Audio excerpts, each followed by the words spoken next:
Halo adik-adik, judul berita mission kita kali ini adalah Ibu yang Marah.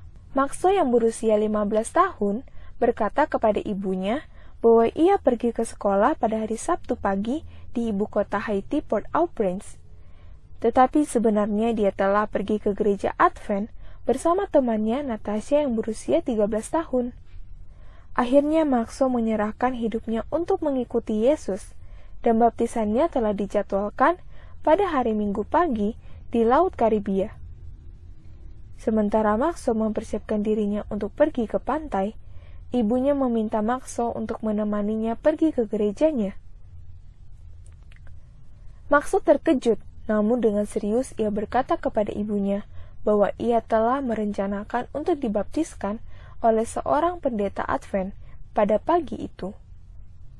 Ibunya adalah seorang pemimpin penting di gerejanya dan itu membuat ibunya marah. Ia mendesak Maxo dan bertanya dengan marah, "Mengapa kamu ingin dibaptis? Kamu ini sudah menjadi seorang Kristen." Dengan tenang, Maxo menyampaikan bahwa ia sudah belajar tentang Sabat hari ke-7 dalam Alkitab. Pertama, melalui belajar Alkitab bersama teman saya Natasha dan kemudian di gereja Advent. Ibunya tidak mau mendengarkan. "Aku akan memberitahumu sesuatu," ia berteriak. "Jika kamu dibaptis, saya tidak akan membiayai lagi uang sekolahmu. Saya akan membuang dan mengusir kamu dari rumah ini." Maxo merasa sedih mendengar perkataan ibunya itu. Tetapi Maxo yakin bahwa ia telah mengambil keputusan yang benar.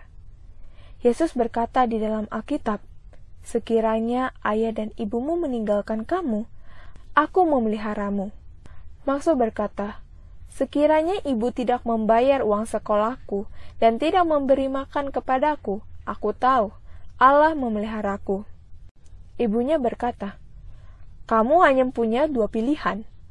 Pergi bersama ibu ke gereja, dan ibu akan membayar uang sekolahmu, atau kamu pergi ke gereja pada hari Sabtu, dan ibu tidak akan membayar uang sekolahmu, dan kamu harus keluar dari rumah ini." Maxo pergi ke pantai dan dibaptiskan bersama 200 jiwa lainnya yang sudah menghadiri seri kebaktian kebangunan rohani bersama Maxo di gereja Advent.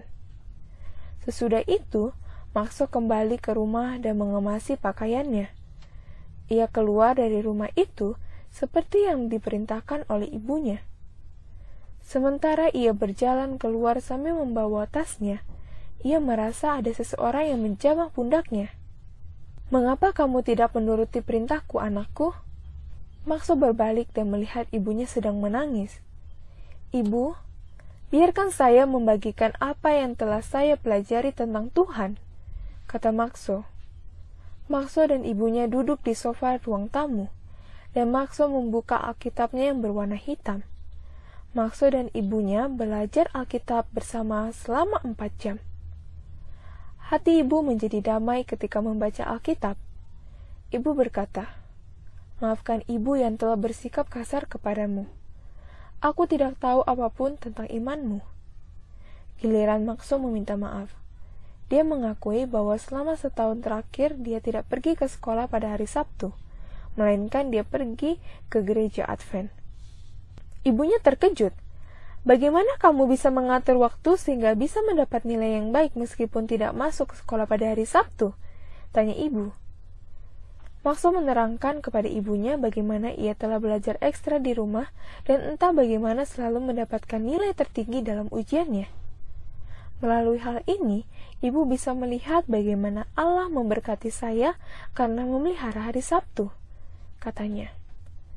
Ibunya ingin mengetahui banyak tentang Alkitab dan ibunya meminta untuk belajar Alkitab bersama pada hari berikutnya. Ketika mereka membaca Alkitab hari demi hari, Maxo mengajar ibunya dari Alkitab sama seperti cara Natasha telah mengajarinya. Tidak lama sesudah itu, setelah beberapa lama, saudara laki-laki Maxo yang berumur 13 tahun meminta untuk ikut pedalaman Alkitab. Dan kemudian seorang sepupunya yang berumur 16 tahun yang tinggal di rumah mereka ikut dalam kelompok kecil. Pelajaran Alkitab hampir setiap hari berlangsung selama 3 tahun. Kemudian saudara laki-laki Maxo dibaptis. Sebulan kemudian, Ibu dan sepupunya juga dibaptis. Setelah itu, 12 anggota keluarga lainnya dibaptis. Maxo adalah misionaris sejati yang telah membawa 15 anggota keluarga kepada Yesus.